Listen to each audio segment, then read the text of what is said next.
Hey everyone, and welcome to Screams After Midnight TV Edition. I'm Peter, that is Tim. We are going to talk about Tales from the Crypt, Season 4, Episode 10. It's called Maniac at Large. Full spoilers for the episode, as always. So what's Maniac at Large? Maniac at Large is set in a library. It's a library in the city. And we have this timid new employee at the library who's sort of looking after things, dealing with her boss, who is a bit strict, bit stubborn, kind of harsh, keeping her late, that kind of thing. A security guard who seems friendly, but may have his own problems. But of course, going through all this, there's a serial killer on the loose in the city, in the surrounding neighbourhood. And we're introduced to a lot of other small characters who come into the library. There's one guy with glasses who seems kind of creepy. There's a bunch of kids who've got a knife. There's these things going on. And a lot of it's like her alone in the library at night, being kind of suspicious of what's going on around her, and that's the kind of thing it's about. So I'll ask the question, as I always do. Tim, did you enjoy Maniac at Large? Surprisingly, I did actually. Why surprisingly? Well, explain that. Explain that phrasing first. Why surprisingly? Why did you expect not to? I think some of the complaints I have on other episodes, you could probably also make with this one. Like, there's certainly not a lot of kills. There's not a lot of gore. You maybe could say it was slow paced, but it definitely worked for me in this case. It wasn't a very big or bombastic episode, but I like the kind of sense of mystery where basically you're constantly guessing, like, all right, we know someone is this serial killer, but it's like purposely set up so that pretty much anyone this librarian comes in contact with is like seems like they're insane. So I kind of like the mystery of being like, oh, is it that person or is it that person? Yeah, I like this one as well, and I think for me, why I liked it, there's just something about, you're in this building in public alone at night, and like anyone could like try and come in, and you're kind of, it's the midnight shift kind of vibe, and yeah, there's the murderer at large. I will say I kind of guessed who the killer was really quickly. I feel like I didn't specifically think or guess who it was, but it's one of those things where every person that you're kind of led to believe, it's kind of like, well, it's probably not going to be that person because it's so obvious. Yeah, so obviously we're in spoilers, so just warning. So it turns out to be our main character, Margaret. Despite all odds, it's herself who's the killer. I guessed that as soon as she looked at the knife, because there's these kids who leave behind this knife at the start, and she kind of looks at it a little bit weird, and I think you're supposed to think that she wants it for protection. She's like, oh, I'll keep this because if I get attacked, I've got a knife, but I don't know, I got the vibe off of her. I thought, oh, that'll be the twist because that's the most unlikeliest person is the main character. Although I did waver a little bit. For a little bit, I did think it might be her boss, because she kept leaving the building at the same time the murders were happening to get food, and I thought, she's been a bit suspicious. Yeah, I think that was my biggest theory. Yeah, but then I like that it doesn't end up being that she is like doing this maliciously. It is like, in her mind, it is like self-defense, and it kind of rightly so. I mean, the way people seem to treat her, it does seem like everyone is out to get her. And I like the idea that she's like a serial killer, but only because she seems to be afraid and think these other people are going to get her. Yes, it's extreme self-defense, but I guess maybe at that point you say it's more of a paranoid delusion. I mean, sure, we're seeing that they're all out to get her, and we're seeing the security guy touch her hand and things like that. We're seeing this creepy guy with the glasses who's always there reading books about serial killers and wanting to talk about how fascinating serial killers are. But like, we are from her point of view, so it's like, well, like, is this like her interpretation of the scenes rather than the actual things, Yeah. It doesn't seem like it's like sort of playing tricks on us, but certainly I would say it's like a paranoid delusion kind of thing where clearly she's crazy, she's killing people, but that's what I was getting from it.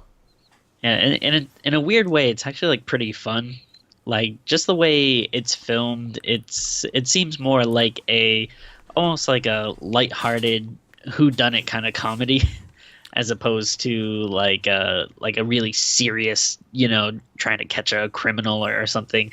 So in a weird way, it's like a pretty light, kind of fun little episode. Yeah, I agree with that. I think it's pretty light and fun. Do you know what? I think part of what I like about this is I feel like some of the episodes recently, even the ones we've liked, have been kind of like really wacky, which isn't necessarily a bad thing. But I feel like this is the sort of episode that I expect as like a sort of staple go-to kind of plot for Oh a yeah, Tales of the Crypt episode, because it's just so simple. It's like people alone at night. There's a serial killer on the loose, and it's like, who's the killer? It's such a simple. It's like I'm almost shocked we've not had the episode that's basically the Cluedo or the Clue murder mystery case. yeah. It's a bunch of guests in a hotel and one of them gets killed, and it's like, oh, who could it be? Like, I'm surprised we've not had that episode yet, and that's not quite this, but it's kind of that thing where it fills one of those like things I think about when I think about Tales from the Crypt. Yeah. That sort of idea. Because Yeah. because but way back to season 1, the second episode was the Santa one, with the Santa trying to break in the Right. house, and he's a killer. Again, very simple. Killer try to break into a house. Like I think of things like that when I think about the sort of things I expect Tales from the Crypt to do. That's kind of it. That's kind of what I comes out of my head, and I enjoyed this because it felt like it was going back to basics, and it wasn't trying to pull anything too fancy. I mean, arguably the twist is kind of fancy. It's like, oh no, the main character is the killer all along, but Yeah. it works well enough. Yeah, and I enjoyed all the characters. To like the librarian herself. I thought she did a really good job of like seeming paranoid and panicky, and like you said that the one guy that's like the real creep guy that's looking at all those serial killer books and stuff. He's so Yeah. over the top, but it was like in a charming Especially kind of way. at the point when he tries to like theorize what this killer looks like, and he basically just Yeah. describes himself. He's like, "Oh yeah, he's probably a skinny guy with round glasses," and they're like, "That's you, dude." So there's fun stuff there. That said, he might as well have red herring stamped across his forehead. Oh, sure. Yeah. It's one of those things where as you're watching it, it's so painstakingly obvious that, they want you to think that that's him, that you're kind of like, all right, so it can't be this guy. This is way, way too much. If I'm going to make a complaint, I would maybe say that, at the opening of the episode, we have this group of like punk kids who leave the knife, and it feels like they're setting them up for something, because, they have them come over and like steal the guy's newspaper, and I felt like, oh, they're going to pop up again later. They're going to be like a factor in the plot, and then we never hear or see from them again. But it's not a big deal. It's just kind of, I just kind of See, felt that way. In a way, though, I think that I totally understand that, but I could also see that as being done on purpose, like in the same way that you're supposed to think all these other people are misdirects. Maybe that's also another misdirect where you think that might come back, and they also do like I guess kind of a similar thing, like towards the end of the episode where they have the one guy banging on the door trying to get in, that they That's find right, yeah. out, oh, it's a groundskeeper that you never see again. Yeah, and of course it's lightning, thunder and lightning, stormy night. Yeah, it sets the mood. It's just a fun, simple little episode. It's almost hard to talk about in depth because it's pretty straightforward and does exactly, Yeah, there's not a whole lot going on, but yeah, it is just when you watch it really puts you in the mood and isn't a fun little watch. Yeah, I enjoyed it. I had the complaint, but like I didn't like. There's some episodes where I'm like, oh man, that was a chore to sit through. Even at 20 minutes, that was tough to get through. Whereas this was light. It was fun. It was a style of plot that I enjoy. And by the way, the lead actress who's playing Margaret, the librarian, she looks a lot like Diane from Cheers. I don't think I necessarily put that together, but there was someone that she reminded me of. I really can't remember who. Like I just get like sitcom mom vibe off of her, but like, I can't necessarily place like where I've seen her. The one person I did recognize though was the guard, who I instantly was like, okay, he's I don't know if you are a fan of this movie, but it was a big 90s staple for me because I think it was one of those ones that was on like some movie channel a lot, but the guard was in the movie Tales from the Hood, which I just remember watching a lot as a kid. I have to say I've never seen Tales from the Hood. Well, we might have to revisit it for screens. I actually think it's a pretty good, like, cheesy 90s horror movie. It's a horror movie. I didn't even know it was a Horror horror. movie. Yeah, It's Tales from the Hood basically. to me sounds like it could be almost anything. It could be a comedy. Oh yeah, For the sounds yeah. of it. No, it's actually like a horror anthology movie, but everything is kind of like takes place in the The the Hood. 90s hood. Yeah. Sorry. Uh, Da Hood, not the Hood. Da Hood. Yeah. Um, the actor Clarence Williams III, which by the way, very pimping name. Yeah.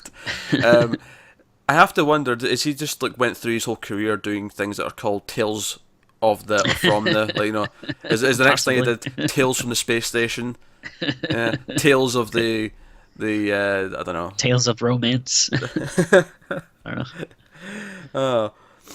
Oh. They need to do a sequel to Assault on Precinct 13, but call it Tales of Precinct 13, and cast him in it.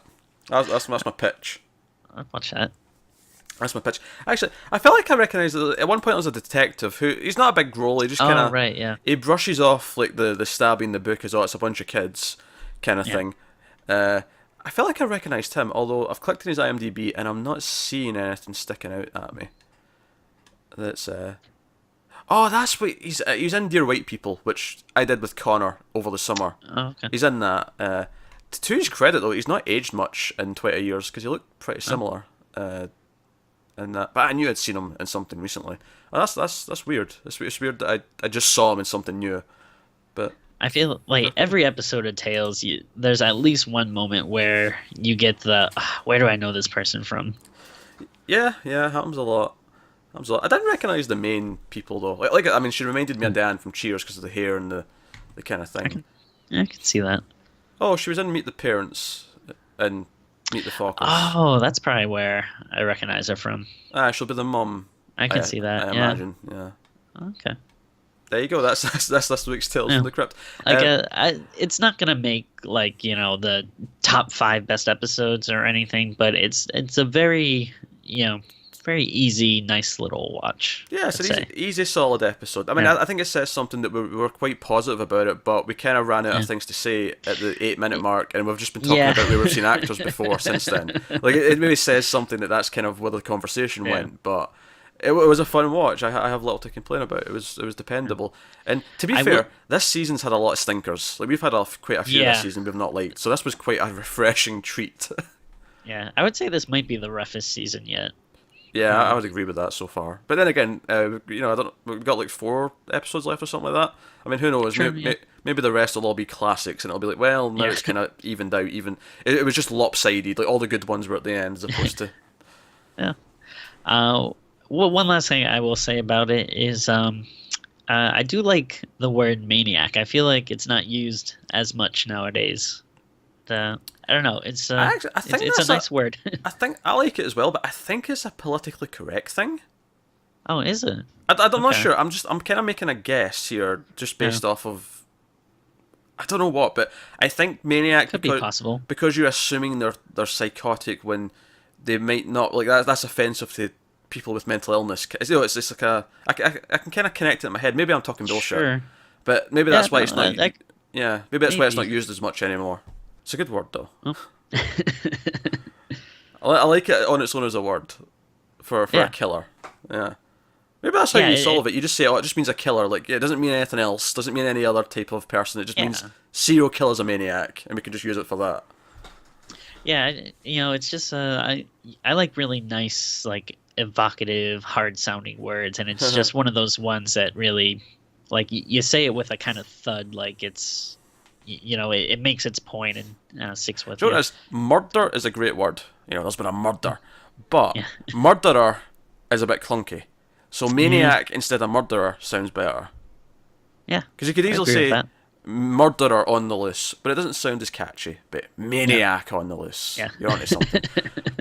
Like, so there you go. That's this week's Tales from the Crypt. Now, bit of news before I wrap up here. So don't shut off the video just yet. I know some people like to turn it off before I make my usual plugs at the end.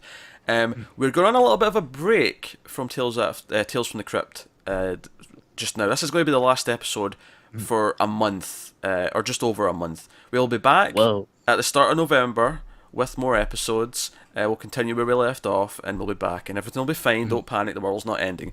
The reason for this is because me and Tim are doing a lot of extra movies for October to celebrate the month of Halloween in the fashion that we like to do. And because of that, we are just putting Tales on hold for a month, give or take. I say give or take. It's a little bit awkward because Patreon gets it a week early, so I think for public it may be a week into November before you get one back, but it'll be back around then, so you can look forward to it then. So don't worry, it's coming back. We're just taking a month off. And there's plenty of if you like these and you don't watch the movie reviews, it's should give it a shot. October would be a good time because we'll have a ton of ones you can check out. And we're already over 160 episodes. Oof. Now, admittedly, I do think there's a handful of the early ones that are a bit rough because we got better as we went along, but still a lot to pick from. Yeah, a lot of big options. So, but no, that is us. So thank you very much for watching. If you want to get us on Twitter, you can do that at mailed_fuzz. Like, subscribe, all that kind of stuff. If you want to support the channel, head over to patreon.com/mailedfuzztv. As I mentioned before, $1 will get you a week's early access to these Tales reviews. So you can do that. That's my cat throwing the door open. He's upset that I'm ignoring him, so he's tossed the door open. He's like, give me attention, human. I'm not happy about this. And it gave us the horror creak. But there you go. So that is this week's Tales from the Crypt. Thanks once again for watching. Keep watching Scary TV, and we'll see you next time.